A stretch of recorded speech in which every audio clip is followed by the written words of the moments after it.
United Nations में प्रधानमंत्री Benjamin Netanyahu की स्पीच के करीब 1 घंटे के बाद इजरायल ने लेबनान की राजधानी बेरूत में मिसाइलें दागी। इसमें 6 इमारतें पूरी तरह से ध्वस्त हो गई हैं। इनमें से एक हिजबुल्लाह का हेडक्वार्टर बताया जा रहा है। हमले में 6 लोगों की मौत हुई है और 100 लोग घायल हो गए।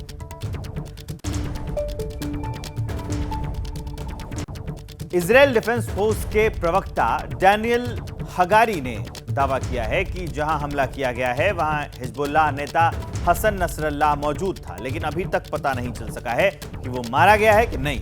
हिजबुल्लाह का मुख्यालय आबादी वाले इलाके के बीच बनाया गया था ताकि वहां पर हमला ना किया जा सके। 2 दिन पहले हिजबुल्लाह ने तेल अवीव में मोसाद के हेडक्वार्टर पर हमला किया था। इतिहास में पहली बार हिजबुल्लाह की मिसाइल तेल अवीव पहुंची थी। इसी का बदला इजरायल ने हिजबुल्लाह के हेडक्वार्टर पर हमला करके लिया है और उसी हमले की तस्वीर आपकी टीवी स्क्रीन पर इस वक्त चल रही है। Nasrallah is a bad actor. He's a terrorist. He has the blood on his hands for many Americans, thousands of Israelis. So I think he should be punished for that.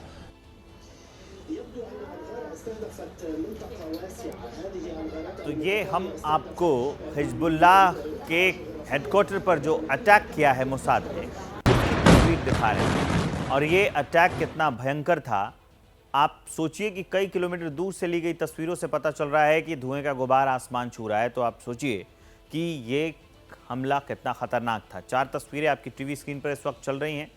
हमले की तस्वीर हम आपको दिखा रहे हैं, लेकिन सवाल ये है कि क्या नसरल्लाह बचकर निकल गया है? क्योंकि मोसाद का कहना है, आईडीएफ का ये कहना है कि वहाँ नसरल्लाह था, लेकिन उसकी मौत हुई है कि नहीं इस हमले में ये अभी कंफर्म नहीं किया गया है। 6 इमारतें जमींदोज हो गई हैं और धुएं का गुबार आसमान में फैला हुआ आपको दिख रहा है। लेबनान में जो हमले हुए हैं उसको लेकर कुछ और बड़ी जानकारी मेरे पास है तारीख के हिसाब से, वो मैं अब आपको इस स्क्रीन पर दिखाने जा रहा हूं।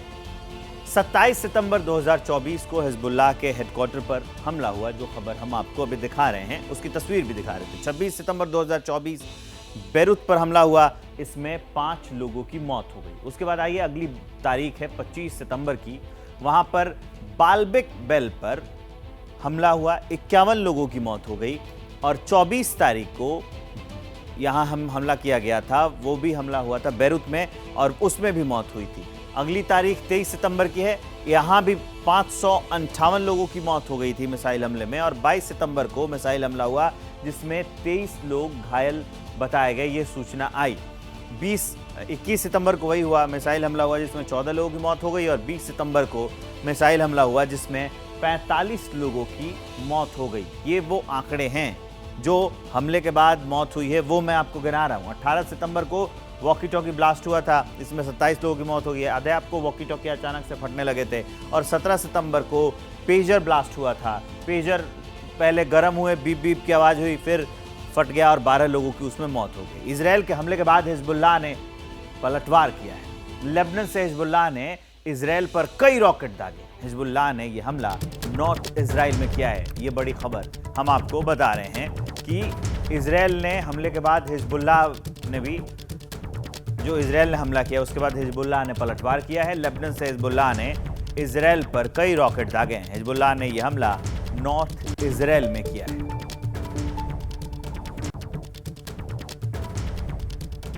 और उसकी तस्वीरें भी आ गई हैं आपकी टीवी स्क्रीन पर, वो तस्वीरें चल रही हैं। हिजबुल्लाह ने इजरायल पर जो रॉकेट दागे हैं, हिजबुल्लाह का जो पलटवार है, इजरायल को जो निशाना बनाया है, उसकी तस्वीर हम आपको दिखा रहे हैं। ये नॉर्थ इजरायल का इलाका है, यहीं पर हिजबुल्लाह ने अटैक किया है अपने हेडक्वार्टर पर अटैक करने के बाद। तो दोनों ओर से वार पलटवार चल रहे हैं, दोनों ओर से अटैक चल रहे हैं। संदेश देने की कोशिश हो रही है कि हम रुकने वाले नहीं हैं। हिजबुल्लाह का जो पलटवार हुआ है उसकी तस्वीर हम आपको आपकी टीवी स्क्रीन पर दिखा रहे हैं। लगातार इजरायल पर जो मिसाइल रॉकेट दागे हैं रात के अंधेरे में, वो तस्वीर आप देख लीजिए। इजरायल में हमले से नुकसान भी काफ़ी हुआ है, घर आपको गिरे हुए दिख जाएंगे। और हिजबुल्लाह की और हमलों की धमकी भी है। वो कह रहा है कि ये हमले रुकेंगे नहीं, वो और हमले करेंगे। तो लगातार ये जो युद्ध है वो और भयंकर होता जा रहा है, विध्वंसक होता जा रहा है, खतरनाक होता जा रहा है। जिसकी बानगी है ये तस्वीर, पहले हमला करता है इजराइल लेबनान में हेडक्वार्टर पर हिजबुल्लाह के। उसके बाद जो हिजबुल्लाह है उसने नॉर्थ इजराइल में जो पलटवार किया है, जो रॉकेट दागे हैं, उसकी तस्वीर हम आपको दिखा रहे हैं। ये दूसरी तस्वीर आ गई है, आप देख लीजिए कैसे रिहायशी इलाके के बीच में रॉकेट दाग कर जो टारगेट किया गया है वो हम आपको दिखा रहे हैं।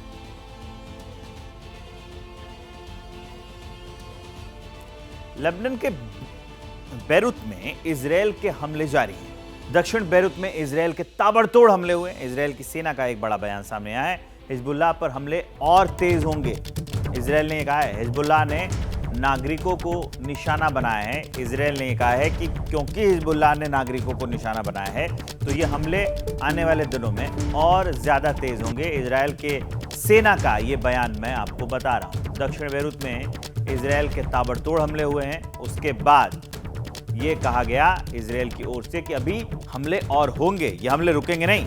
लेबनान के बैरूत में इजराइल के हमले लगातार जारी हैं। दक्षिणी बैरूत में इजराइल के ताबड़तोड़ हमले हुए हैं और सेना ने बड़ा बयान दिया कि ये हमले और तेज होते जाएंगे। नागरिकों को निशाना भी बनाया गया, इसलिए ये हमले होते रहेंगे। एक और बड़ी खबर है, इजराइल दक्षिणी लेबनान पर ताबड़तोड़ एयर स्ट्राइक कर रहा है। इजराइल लेबनान के उन रिहायशी इलाकों को भी निशाना बना रहा है जहां हिजबुल्लाह के आतंकियों ने हथियार छिपा कर रखे हैं, जहां उनका ऑर्डिनेंस डिपो है। इजरायली आर्मी हिजबुल्लाह के आतंकी ठिकानों पर चुन चुनकर बम बरसा रही है, जिसमें उसके कमांडर मिट्टी में मिलते जा रहे हैं। इजराइल के हमले में Hezbollah commander Mohammed Ali Ismail ढेर कर दिया गया है। हिजबुल्लाह का deputy commander Hussein Ahmed Ismail मारा गया। हिजबुल्लाह का मिसाइल प्रमुख था मोहम्मद अली इस्माइल। दक्षिणी लेबनान में सक्रिय थे मोहम्मद अली इस्माइल और हुसैन अहमद, इनको मार गिराया गया है इस अटैक में। ये बड़ी अपडेट निकलकर सामने आई है। लगातार हमले हो रहे हैं और इजराइल टारगेट करके जो हिजबुल्लाह के कमांडर हैं उन पर हमले कर रहा है। मोहम्मद अली इस्माइल ढेर कर दिया गया है। Deputy commander Hussein Ahmed Ismail भी मार दिया गया है। हिजबुल्लाह का मिसाइल प्रमुख था ये अली इस्माइल। दक्षिणी लेबनान में मोहम्मद अली इस्माइल और हुसैन अहमद सक्रिय थे।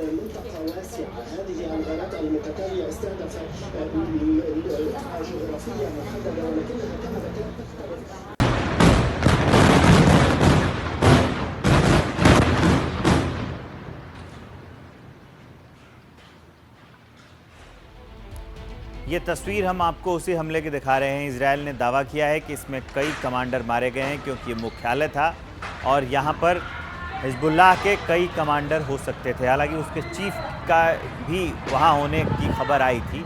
हालांकि यहाँ अभी कोई स्पष्टीकरण नहीं दिया गया है, ना हिजबुल्लाह की ओर से और ना ही IDF ने कहा है कि वहाँ पर नसरुल्लाह मर गया है इस हमले में। लेकिन ऐसी सूचना मिली थी कि नसरुल्लाह इसी हेडक्वार्टर में मौजूद था।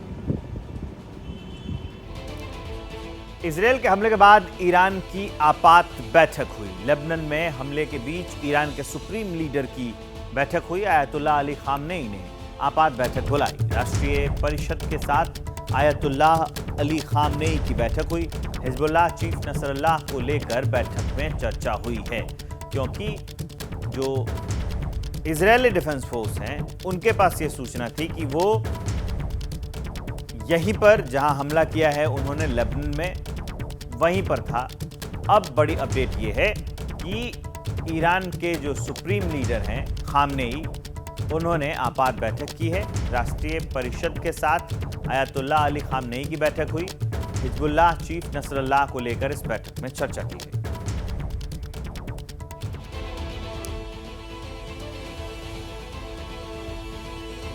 इजरायल हिजबुल्लाह युद्ध इराक ने बैरूत से आने जाने वाली अपनी सभी उड़ानें निलंबित कर दी है।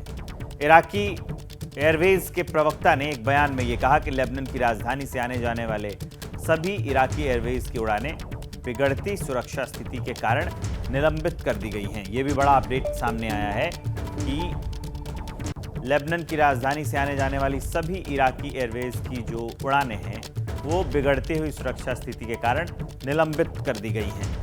खुद इराकी एयरवेज के प्रवक्ता ने ये बयान दिया और बताया कि उड़ानों का निलंबन कर दिया गया है।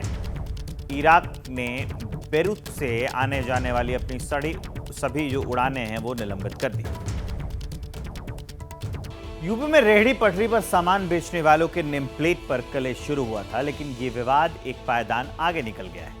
अब दुकानों से अलग उत्तर प्रदेश में बैंड बाजा पार्टी के नामकरण को लेकर विवाद शुरू हो गया है। यूपी सरकार के शिक्षा मंत्री गुलाब देवी ने बैंड पार्टी के नाम पर आपत्ति।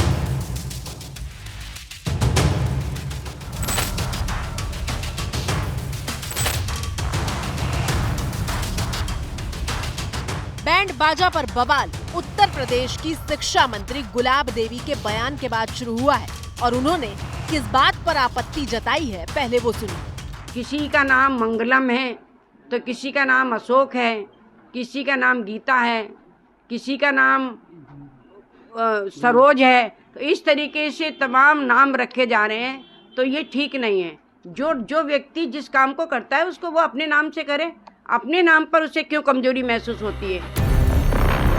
समझे आप, यूपी की मंत्री को आपत्ति यह है कि बैंड में जिस धर्म के लोग काम करें, बैंड का नाम भी वो ही होना चाहिए।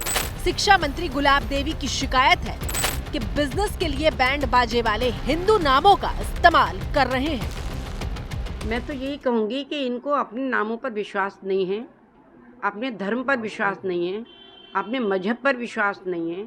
जो इस तरीके से दूसरों के नामों का ये सहारा ले रहे हैं, ये नहीं लेना चाहिए। किसी का भी व्यवसाय हो, किसी की आस्था को भी ठेस नहीं पहुंचनी चाहिए, चाहे वो कोई भी समाज हो, कोई भी जाति हो। हर जाति को अपने जाति के आधार पर नाम रखने चाहिए, जिससे समाज में भ्रम पैदा ना हो। बैंड बाजा पार्टी के नाम से समाज में भ्रम पैदा हो रहा है या नहीं, ये तो जांच और विश्लेषण का विषय है, लेकिन ये तय था कि इस बयान पर विवाद होगा, सो हो गया। सबसे पहली प्रतिक्रिया यूपी कांग्रेस अध्यक्ष अजय राय की सामने आई, जो बीजेपी को ही बैंड बाजा पार्टी बता रहे हैं। इनके पास और कोई काम तो है नहीं, ये लोगों को रोजगार दे नहीं पा रहे हैं, नौकरियां दे नहीं पा रहे हैं। विजय जी, तो अब ये बैंड बाजा पार्टी जो भाजपा है, ये ऑलरेडी पार्टी भी बैंड बाजा वाली है। तो मैं समझता हूँ कि सारे जितने भी इनके लोग हैं वो भी नेम प्लेट लगा के चलेंगे, क्योंकि बैंड बाजा मेन मुखिया तो दिल्ली बैठा है, बाकी यहाँ सब लोग बैंड बाजा बजाने वाले हैं। जबकि बीजेपी की सहयोगी पार्टी जेडीयू कह रही है कि इस तरह के विवादों से बचना चाहिए। बिहार सरकार कभी इन सब चीजों को प्रमोट नहीं की है। नीतीश कुमार जी का 19 साल का ट्रैक रिकॉर्ड है, वो सबको साथ लेके चलने का राजनीति किया, और मेरे ख्याल से ये सब चीज से अवॉइड करना चाहिए, बचना चाहिए। ये ठीक नहीं है।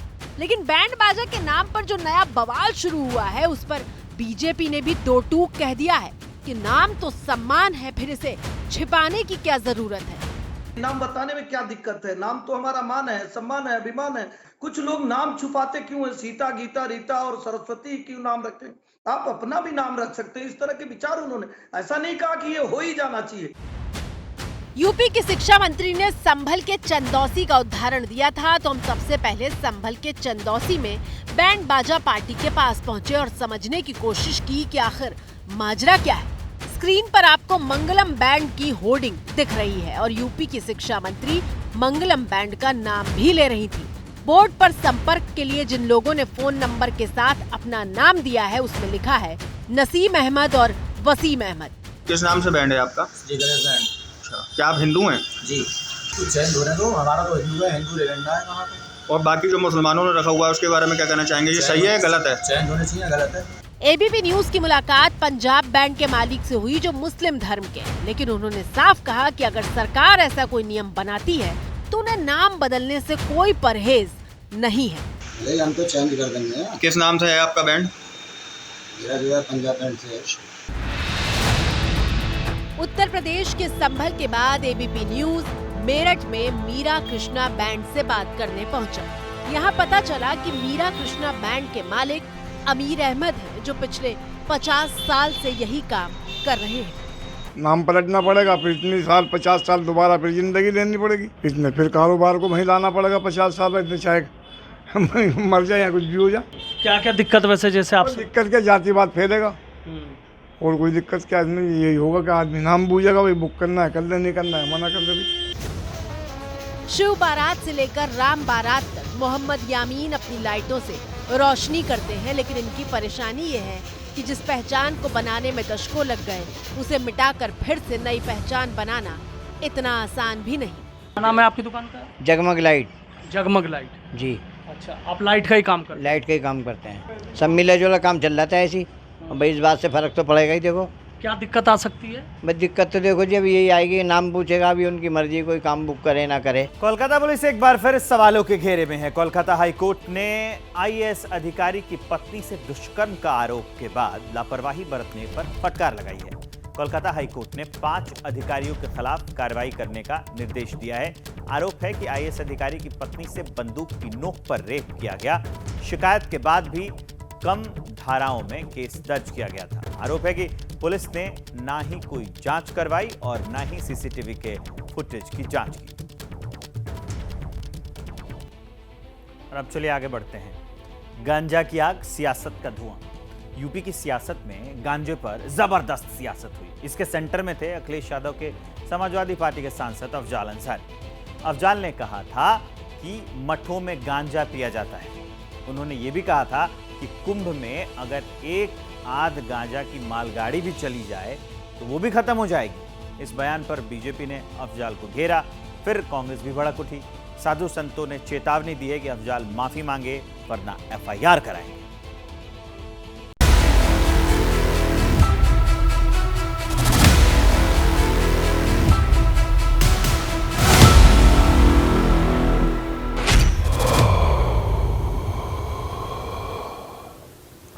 लेकिन गांजा को तो लाइसेंस भी नहीं है। ये ऐसी अवैध चीज है। लाखों करोड़ों अभी कुंभ लगने जा रहा ना, एक आध मालगाड़ी भी अगर चली जाएगी गांजा की तो खत्म हो जाएगी, वो भी खत्म हो जाएगी। बात गांजे से शुरू हुई। समाजवादी पार्टी के सांसद अफजाल अंसारी के बयान पर माहौल गर्माया और फिर सियासी संग्राम छिड़ गया। देखिए, हम सबको एक दूसरे के धार्मिक भावना का सम्मान रखना चाहिए, ख्याल रखना चाहिए। बीजेपी तो बीजेपी, अखिलेश की पार्टी के सांसद अफजाल अंसारी पर तो राहुल गांधी की पार्टी के प्रदेश अध्यक्ष भी भड़क गए। निश्चित तौर से ये बात नहीं बोलनी चाहिए, क्योंकि देखिए ये एक धार्मिक चीजें हैं जो हमारे धर्म से चीजें जुड़ी हैं। और अगर ये कोई आप ये कहना चाहेंगे कि हर जगह इसका इस्तेमाल होता है, मैं समझता हूँ कि इसका हर जगह इस्तेमाल नहीं होता। कहानी में भका भक एक बित्ता लवर निकल जा रही है। गाजीपुर जिले में भी वही हो रहा है। कौनो मठ में चले ना, हमारे संगम दिखाते हैं। वो एक अलग धर्म से आते हैं और सनातन धर्म पर टिप्पणी करने का उनको कोई अधिकार नहीं। इसके लिए उनको बिना समय गंवाए सैसर धर्म कर्म को देखिए, उसकी अस्मिता बचाइए। आप ये पूरे साधु संतों हिंदू समाज के ऊपर कहने वाले कौन होते हैं और आपको हक नहीं है। देखिए, ये मानसिक रूप से विकलांगता का सूचक है। ये बयान जो है हिंदू धर्म के शक्ति को कम करने के लिए आ रहा है। इसी तरह भावनाओं की दुहाई देकर कांग्रेस के प्रदेश अध्यक्ष अजय राय ने अफजाल अंसारी के बयान को संतों का अपमान बता डाला, लेकिन समाजवादी पार्टी अफजाल के बचाव में खुलकर खड़ी हो गई। संत महात्मा सम्मानित हैं हमारे, और वो क्या सेवन करते हैं क्या नहीं सेवन करते हैं, मैं समझता हूँ कि ये हमारे समाज के सम्मानित लोग हैं और समाज में उनका एक स्थान है। एक लंबा बयान था, मुझे लग रहा है एक लाइन को चलाना थोड़ा एक पक्षी बात हो जाएगी। बड़ी खबर जानिए उत्तर प्रदेश के बरेली से। बरेली में अवैध मस्जिद को लेकर 2 समुदाय आमने सामने आ गए, जिसके बाद जमकर बवाल हुआ। दोनों तरफ से ईंट पत्थर चले। उसके बाद बीजेपी विधायक धरना प्रदर्शन पर बैठ गए। बीजेपी विधायक ने पुलिस पर अवैध मस्जिद के निर्माण का आरोप लगाया। मामला बरेली के केला दांडी गांव का है। वहीं पर आरोप लगाया गया कि अवैध मस्जिद का निर्माण चल रहा है, और उसके बाद बीजेपी के विधायक भी वहां पर पहुंचे थे, उनके समर्थक भी पहुंचे थे। एक समुदाय के लोग वहां धरने पर बैठ गए। दूसरे समुदाय पर आरोप है कि ये अवैध मस्जिद का जो है निर्माण कराया जा रहा है। अब उसकी तस्वीरें भी आ गई हैं, वो मैं आपको दिखा रहा हूं। किस तरह से हालात खराब हो गए थे, ईंट पत्थर चले थे, उसकी तस्वीर भी अब सामने आ गई है। बीजेपी विधायक ने आरोप लगा दिया कि पुलिस इसमें सहयोग कर रही है, मस्जिद निर्माण में वो सहयोग कर रही है। बरेली का केला दांडी गांव, वहीं का है ये पूरा मामला। अवैध मस्जिद को लेकर बवाल हुआ तो बीजेपी विधायक अपने समर्थकों के साथ धरने पर बैठ गए। 2 तस्वीरें हम आपको आपकी टीवी स्क्रीन पर दिखा रहे हैं। केला दांडी गांव बरेली का, वहीं का है पूरा मामला। अवैध मस्जिद का निर्माण का आरोप लगाया, उसके बाद 2 समुदाय आमने सामने आ गए, बवाल हुआ, दोनों तरफ से ईंट पत्थर चले।